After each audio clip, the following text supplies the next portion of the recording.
Hi, this is the 1920 Gibson A-3 that's for sale on Mandolin Cafe. I've had it for probably 4 or 5 years, and I just want to take a few minutes to tell you a little bit about it. When I bought it, I was living in Louisiana and bought it from a lady in Richmond, Virginia. I bought it online, so she shipped it down. Her father-in-law had passed and had several vintage instruments for sale. He had this, and there was another Martin guitar and a few others, I think. Anyway, I picked this up, had it shipped down. I knew when I bought it that it would need at least a little bit of work on it. If you can see here, there's probably some pictures that are going to show this a little clearer, but there was a top crack in there I knew I would have to get repaired whenever I bought it. So I had it shipped down to me in Louisiana. I immediately sent it up to Nashville to Big Joe's Guitar Shop, which is, you know, those guys are the best of the best when it comes to restoring these things. I checked on Mandolin Cafe for good, reputable repairmen before sending it off, and they seem to be highly recommended. So I sent it up to them, and they actually did several things for it, so really got this thing in tip-top shape when I sent it to them. They did, let's see what all they did. They did the top crack repair. So this has been professionally repaired. You can see it's still visible, and that's because of the painted finish on it, the white finish. There's no way to really make that crack invisible again. So you can still see it, but it is stable and taken care of. They also replaced the nut on it.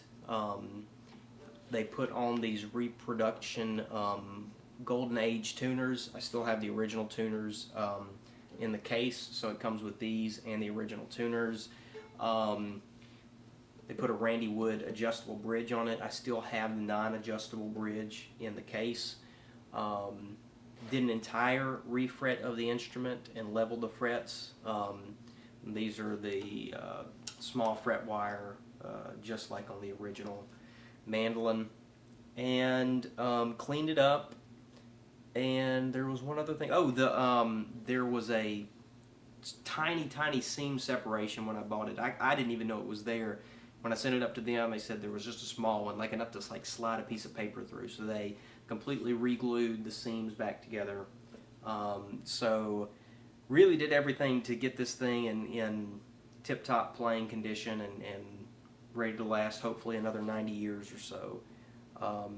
It's been a really great mandolin. I had it shipped back to me to Louisiana, then I moved up to Williamsburg, Virginia, and so it's now about 20 miles from where it's been sitting for probably 40 or 50 years, so it's back home again. But I haven't played it at all really in the last 3 years. I've been in school and just haven't had time for it, and want to send it off to somebody that can get a little more use out of it. So the fit and finish on it is pretty good. There's obviously some wear on it, being a 96-year-old instrument, 95-year-old instrument. The top, obviously has the crack here, and you can see the paint's wearing off a little bit right here where somebody's arm's been rubbing for many, many years. And then the finish, you know, there's some lines that kind of run in the finish, you know, just superficial kind of, I guess, finish cracks that have happened over the years. It actually looks kind of neat, and I think it adds character to it. The back, there's a little wear on it, maybe from where it was rubbing up against the belt buckle. It's not terrible. It really isn't that bad at all, but it's just something to point out. I'll try to post as many pictures as I can so that you can get an idea of what all's going on with it. Other than that, it's in very good shape. The serial number, which of course all these are in pencil, and you can make out some of the numbers. At one time I got a flashlight in there, had to get just the right kind of light, and I made out the serial number, and I wrote it down somewhere, have no idea where it's at, and now I can't read it again. So, but at the time I did verify that it was a 1920 Gibson A3, and if I find that serial number between now and then, I'll of course include that, or if I can get a good enough flashlight in there to be able to read it.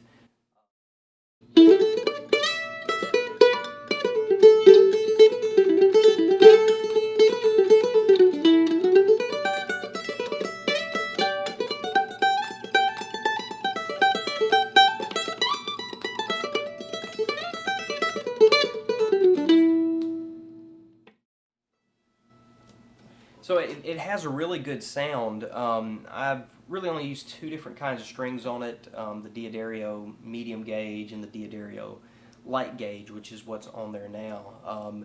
I have a light gauge on there now because I think as far as preserving the instrument, it's probably better to have light strings on it. But I did play with some medium gauge strings for a long time, and when you have medium strings on there, this thing is really beefy, has a real meaty sound. I played it in a bluegrass jam session for a couple of years. Used it weekly, and it was a really loud mandolin, especially that low G was really beefy, more so than some of my other mandolins.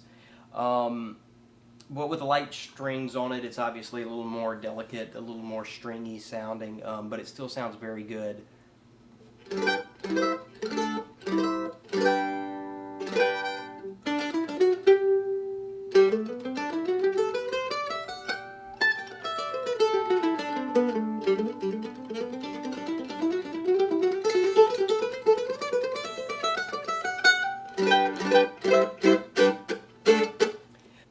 Alright, a little bit of a backstory on this instrument. I mentioned that I bought it from a lady in Richmond, Virginia, and it belonged to her father-in-law, and he had several old vintage instruments. This was one of them.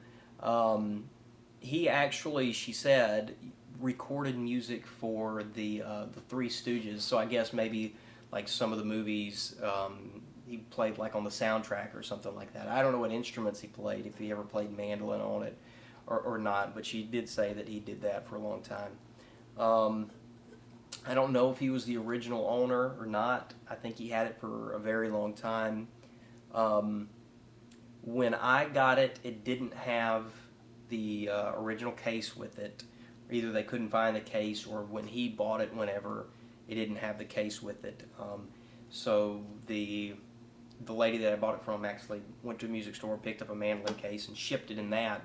When it got to me, I went and bought a period-specific Gibson case. So I have a, teens or 20s Gibson case, hard shell, that would have been period-specific for this mandolin.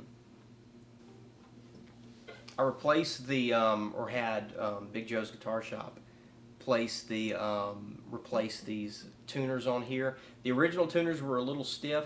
I'm starting to think now that's just not because those tuners were bad, that's just characteristic of some of these old Gibsons, just the way they fit in here. They're always going to be kind of tight, but I replaced them anyway.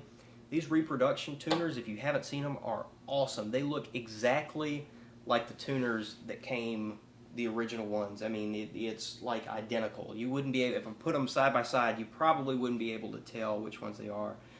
So I have the original ones that are in the case, But I put these on. These are a little bit smoother than the original ones. The tailpiece is, of course, original, still has the cover on it. And then the bridge, I mentioned we added this adjustable Randy Wood bridge on it, but I have the non-adjustable bridge in the case as well. Pick guard is intact, in good shape. The binding looks really good. You can tell it's aged over time. You're starting to get that nice yellowish cream color to it, but it's this Ivoroid type binding on it. As far as ongoing issues with it, it's in like really good shape. I mean, for a 95-year-old instrument, I mean, this is in incredible shape. Like I said, I sent it up to Big Joe's Guitar Works, and you know, when I sent it to them, I told them, I was like, just look it over, anything it needs, let's fix it. And they looked everything over, gave me a list of stuff, and I said, do it. So I probably spent $600 or $700 just on, you know, repairs, doing the complete refret, all the other stuff that went along with it, and you know, spent a couple $100 on a case. So I've put a lot of money into it. I've really loved playing this mandolin. I'm glad I've gotten to be able to own it and play it for a while. I've just not been able to touch it in probably 3 years, just because I've been so busy with school, and I don't see things slacking up anytime soon, and I just can't justify keeping it for that much longer. So I hope that you'll take a few minutes to look at some of the pictures and all that sort of good stuff, and if you have any questions at all, feel free to email me, and I'll be happy to answer any questions that I can. Thanks for checking it out.